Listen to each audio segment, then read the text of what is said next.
என்னன்பான இனிய உறவுகளே, சிந்து பைரவியில் பார்த்தீங்கன்னா, சிந்துக்கிட்ட நீதிபதி கேட்குறாங்க, சொல்லுங்கள் நீங்கள் 2 பேரும் தாம்பத்தியத்தில் ஈடுபட்டு வாழ்ந்துருக்கீங்களா அப்படின்னு கேட்குறாங்க. சிந்து அப்படியே என்ன சொல்கிறதுன்னு தெரியாமல் தவிக்கிறாங்க. சிவா அதை விட அப்படியே ஒரு மாதிரி ஆகுறாரு. குடும்பமே அதிர்வாக பார்த்துட்ருக்கையில் சிந்து வந்து உண்மையை சொல்கிறதான் சரி அப்படின்னு சொல்லிட்டு இல்லை அப்படிங்கிறாங்க. ஏன் எதனால் அப்படிங்கிறாங்க. அப்படி பார்க்குறாங்க. உடனே அந்த வக்கீல் வந்துட்டு, அதான் அவங்க தான் விரும்பி கல்யாணமே பண்ணலையே டாக்டரு, இந்த அம்மாவை தானே பொய் சொல்லி கல்யாணம் பண்ணியிருக்கு அப்படிங்கிற மாதிரி பேசுகிறாங்க. இல்லை இல்லை இல்லை அப்படின்னு சொல்லிட்டு, நான் ஒரு உண்மையை சொல்லணும் அப்படிங்கிறாங்க. ஐயோ என்ன உண்மையை சொல்ல போகிறாளோ அப்படின்னு சிவா பயப்படுறாரு. சிந்து வந்து உண்மையை சொல்லக்கூடாதுந்தாங்கன்னு நினைக்கிறாருங்க. ஏன்னா வீட்டில் அவங்க பெரியம்மாலேருந்து எல்லாருமே ஆடி போயிடுவாங்க. சிந்து வந்து இந்த மாதிரி பொய்யா பண்ணனா அப்படின்னா, இதாவது இவர் கடத்திட்டு போய் தாலி கட்டினதாவது லவ்வில் தாலி கட்டிட்டாங்க அப்படின்னு எல்லாரும் அட்ஜஸ்ட் பண்ணிக்கிட்டாங்க. ஆனால் இப்போ இவ நல்லவ இல்லை கெட்டவளா இந்த மாதிரி கேடுகட்ட கேவலமான வேலை பண்ணிட்டாங்க இல்லையா சிந்து அப்படின்னு தெரிஞ்சால் அப்படியே உயிரை கூட விட்டுருவேன்னு அங்கே பெரியம்மா அவங்க இப்போ சிந்துவோட அப்பாலேருந்து எல்லாம் சொல்கிறதுனால இவர் பயப்படுறாரு. ஆனால் சிந்து என்ன சொல்ல போகிறான்னு தெரியலையே அப்படிங்கல, நான் எல்லாம் உண்மையை சொல்லிடுறேங்க அப்படின்னு சொல்லிட்டு ஐயோ நடுங்குது. இப்போ என்ன, டாக்டர் வந்து ஸ்னேகாவை லவ் பண்ணேன்னு சொல்லிட்டாரு. இப்போ ஸ்னேகா டாக்டரை லவ் பண்ணாங்களா, அதுதான் இப்போ முக்கியம் அப்படிங்களே. என்ன நீ அப்படின்னு சொல்லிட்டு ஸ்னேகா ஆரம்பிக்க போகிறாங்க. அமைதியாக இருங்க அப்படின்னு சொல்லிடுறாங்க. அப்படியே அடங்கிடுது. ஏம்மா கத்துற, நீ உண்மையிலே டாக்டர் லவ் பண்ணியா அப்படின்னு கேட்கல. அப்படியே பார்க்குறாங்க. என்னம்மா கேள்வி, லவ் பண்ணதுனால தானே கேஸே போட்டிருக்காங்க அப்படின்னு ஸ்னேகாவோட வக்கீல் பேசுகிறாங்க. ஏங்க யார் வேணாலும் என்ன வேணாலும் கேஸ் போடலாம், ஆனால் அதில் உண்மை இருக்கணும்ல அப்படின்னு இங்கே சிந்து கேட்குறாங்க. சிவா அப்படி குழம்பி போகிறாங்க. என்ன இவ பேசுகிறா ஒன்றும் புரியலையே அப்படின்னு சொல்லிட்டு, இங்கே பாருங்கள் யுவரானர், கண்டிப்பாக நான் அடித்து சொல்லுவேன், சினேகா இங்கே சிந்து சிவா டாக்டர் லவ் பண்ணவே இல்லை அப்படிங்கிறாங்க சிந்து. உடனே எல்லோரும் பார்க்குறாங்க. என்னம்மா நீ ஏம்மா இந்த பொண்ணுக்கு எதுவும் புத்தி கித்தி கெட்டு போச்சா அப்படிங்கிறாங்க. ஆமாம் நான் அடித்து சொல்லுவேன், இந்த பொண்ணு இந்த ஸ்னேகா டாக்டர் லவ் பண்ணலை, டாக்டர் தொழிலை தான் லவ் பண்ணியிருக்கிறா அப்படிங்கிறாங்க. அப்படியே எல்லோரும் அதிர்ச்சியாக, ஆமாங்க இவர் நல்லா தொழில் பண்ணுறாரு, நல்லா இதாக இருக்காரு அப்படின்னு இவங்களை பார்த்தோன்னே இவங்க அப்பா சொல்லிட்டாரு, சிவா நல்ல பையன், அவனை மாதிரி நம்ம ஒருத்தன் நம்ம இதில் ஹாஸ்பிட்டலில் இருந்தால் ஓஹோன்னு வரலான்னு சொன்னதுனால ஏற்கனவே லவ் பண்ணிட்டு இருந்த ஒருத்தனை கழட்டி விட்டாலும் கூட பரவாயில்ல, அவனை அந்த உலகத்தை விட்டே அனுப்பி விட்டுட்டு அதுக்கப்புறம் என் டாக்டரை லவ் பண்ணுற மாதிரி நடிச்சுக்கிட்டு இருக்கா தெரியுமா அப்படிங்கிறாங்க சிந்து. அதை சொன்னோன்னே எல்லாரும் ஆடி போகிறாங்க. இல்லை பொய் சொல்கிறா அப்படின்னு சொல்லிட்டு எல்லாரும் கத்துறாங்க. உடனே இந்த நீதிபதி வழக்கமாக சொல்கிற அமைதி அமைதி அப்படிங்கிறாங்களா. சிந்துவை பார்க்குறாங்க. அப்போ என்னதாம்மா நீ சொல்ல வர அப்படிங்கிறாங்க. இதுக்கு சாட்சி இருக்கா சொல்லுங்க அப்படிங்கிறாங்க. சாட்சி இல்லாமல் நான் இவ்வளோ பெரிய கூட்டத்தில் வந்து நான் சொல்லுவேன்னா, சாட்சி இருக்குது அப்படிங்கிறாங்க. ஸ்னேகாவுக்கு வைத்த கலக்குது. எதை கொண்டாட போகிறா சாட்சியா அப்படின்னு பார்த்தா, கரெக்டாக அவன் அடியாள் இருக்கான் பார்த்தீங்களா, அடிக்கடி பணம் பறிக்கிறானே ஸ்னேகாட்ட இருந்து, அந்த ராம் தாங்க வர்றான். ராமை பார்த்தோன்னா அடி வயிறு கலக்குது. இங்கே ஸ்னேகா பிள்ளைக்கு அங்கே 10 கக்கூஸ் இருந்தாலும் 10 நாரடிச்சிடும், அந்த அளவுக்கு வயிறு கலக்குது. பார்த்தா இங்கே உண்மையிலே சிரிப்பு தாங்க வருது. ஆனால் இங்கே சிவா பார்க்குறாரு, இவன் வந்து எங்கேயோ பார்த்த மாதிரி இருக்கே, அன்றைக்கி ஃபங்க்ஷனில் கூட ஸ்னேகாட்ட பேசிக்கிட்டு இருந்தானே, சின்ன வயசு ஃப்ரெண்டுன்னு சொன்னாலே அப்படின்னு பார்க்குறாங்க. அப்படி இங்கே என்ன பண்ணுன்னு தெரியல, வாங்க நீங்கள் வந்து கூண்டில் சொல்லுங்கள் அப்படின்னு சொன்னோன்னா கூண்டுக்கு ஏறி நிற்கிறாங்க. சொல்லுங்கள் அப்படிங்கல, என் பேர் ராமுங்க அப்படிங்கிறாங்க.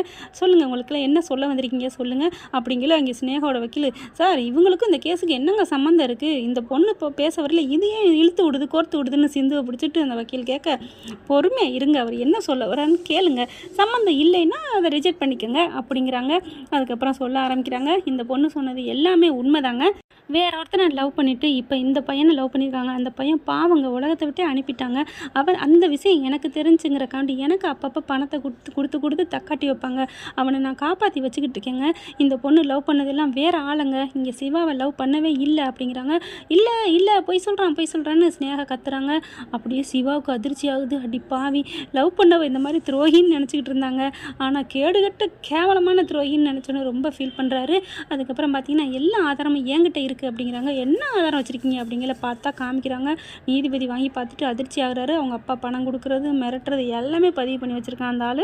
வக்கீல் பார்க்குறாங்க ஸ்னேகாவை, என்னம்மா பண்ணி வச்சுருக்கீங்க, ஐயோ என்கிட்ட எல்லாத்தையும் சொல்லி தொலைக்கிறது இல்லையா, வக்கீல்கிட்டையும் டாக்டர்கிட்டையும் உண்மையை சொல்லணும்ல, நாங்கள் காப்பாற்றுவோம்ல அப்படிங்கிற மாதிரி பார்க்க, என்ன காமிக்கிறான்னு தெரியலையே அப்படிங்கிற கரெக்டாக அதை வீடியோவில் போட்டு காமிக்கிறாங்க. அப்படியே ரெக்கார்டோட வந்த நீதிபதி பார்த்தோன்னே எல்லாம் அள்ளு விடுது. ஸ்னேகா பார்க்க அப்படின்னு நடுங்கி போய் நிற்கிறாங்க. கோழி கொஞ்சம் மழையில் நினைச்ச மாதிரி, அம்பிடுத்தேன் ஜோலி முடிஞ்சிச்சு அப்படிங்கிற மாதிரி.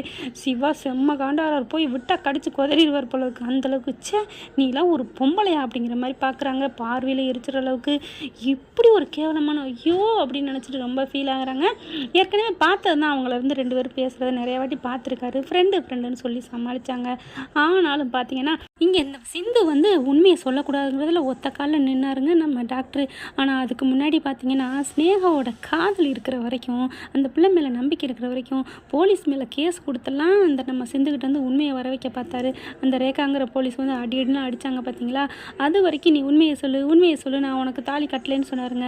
ஆனால் எப்போ அந்த காதல் பொய்யானுச்சோ அவளோட இவ எவ்வளோ மேல் அப்படிங்கிறது தெரிஞ்சதுனால இப்போ சிந்து உண்மையை சொல்ல வேணான்னு தவிக்க ஆரம்பிக்கிறாங்க. ஆக மொத்தம் என்ன தெரியுதுன்னா, காதல் இருந்தால் அந்த காதலுக்காக என்ன வேணாலும் செய்யலாம். காதல் இல்லைன்னு தெரிஞ்சிச்சுன்னா அந்த இடத்துல நமக்கு எதுக்குமே மதிப்பில்லைங்கிற மாதிரி போயிடுது. அப்படித்தான் இங்கே சிவாவும் நினைக்கிறார் போல இருக்குது. அடுத்து பார்த்தா இங்கே என்ன பண்ணுறாங்க, இவன் எல்லா உண்மையும் புட்டு வச்சிடறான். ஸ்னேகாவை செருப்பை கழட்டி அடிக்காத குறைய செம்மையாக வாங்கி விட்றாங்க. பொய் கேஸ் போட்டதுக்காண்டி அபராதம் விதிச்சிடுறாங்க. இதுக்கெல்லாம் சிறை தண்டனையாக கொடுக்கணுங்க. கொடுத்தாதான் இந்த மாதிரி பண்ண மாட்டாங்க. அடுத்து வக்கீல் அப்படியே துண்டை போட்டு போகிறாங்க. அப்புறம் சிந்து இறங்கி வந்துடுறாங்க. அப்படியே டாக்டரே அப்படிங்கிற சிவா போயிட்டு சிந்து அப்படியே கட்டி பிடிச்சிக்கிறாங்க. எப்படி இதெல்லாம் அப்படிங்களா, அப்படித்தான் அப்படிங்கிறாங்க. எப்படி அப்படிங்கிறாங்களா, அப்போ கரெக்டாக அவர் வர ராமை பார்த்து ரொம்ப தேங்க்ஸ்ண்ணா அப்படிங்கிறாங்க.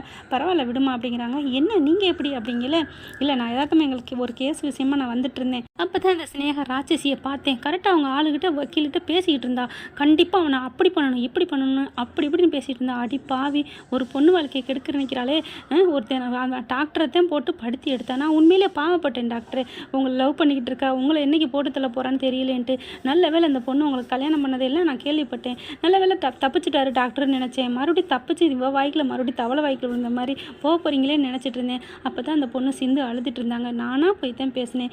என்னம்மா என்ன கதை அப்படின்னு சொல்லி கேட்கல. இந்த மாதிரி எல்லா விவரமும் அந்த பொண்ணு சொல்லி அழுதுச்சு. கவலைப்படாதம்மா, நான் இருக்கேன் உனக்கு அப்படின்னு சொல்லி தங்கச்சி அண்ணனா நான் அந்த பொண்ணுக்கு வாக்கு கொடுத்தேன் அப்படிங்கிறாங்க. சிந்து வந்து அழுதுகிட்டே சொல்கிறாங்க, ஆமாம் டாக்டர், அவங்ககிட்ட நான் கெஞ்சி கூத்தாடி கேட்டேன், நீங்கள் வந்து உண்மையை சொல்லுங்கன்ட்டு. எனக்காக அவர் வந்து சொல்கிறேன்னு வந்து சொல்லிட்டாரு அப்படிங்கல. அப்படியே ரொம்ப நன்றிப்பா நீ சொல்லிட்ட அப்படிங்கிறாங்க. எல்லோரும் வெளியில் வராங்க. வந்ததுக்கப்புறம் பெரியம்மா மட்டும், ஏப்பா நீ அந்த பொண்ணு லவ் பண்ணேன்னு சொன்னி, அது ஏப்பா அப்படி சொன்ன அப்படிங்கிறாங்க. அது வந்து பெரியம்மா அப்படின்னு சிவா ஆரம்பிக்கிறாங்க. உடனே டக்குன்னு தடுத்துட்டு நம்ம சிந்து என்ன பண்ணுறாங்க, அது ஒன்றும் இல்லாத, அப்படி உண்மையை போட்டு வாங்கணும்னா இப்படி தான் உண்மையை அவள் பக்கம் போய் பார்க்கணும். அவங்க பக்கத்து விட்டு பிடிக்கிறதுன்னு சொல்லுவாங்க இல்லையா, ஆமாம் அப்படிங்கிறாரு அப்பா. அதே மாதிரி தான் விட்டு பிடிச்சாரு ஸ்னேகா வாயிலிருந்து உண்மையை வர வைக்கிறதுக்கு. மற்றபடி அவர் என்னை மட்டும்தான் லவ் பண்ணுறாரு அப்படிங்கல.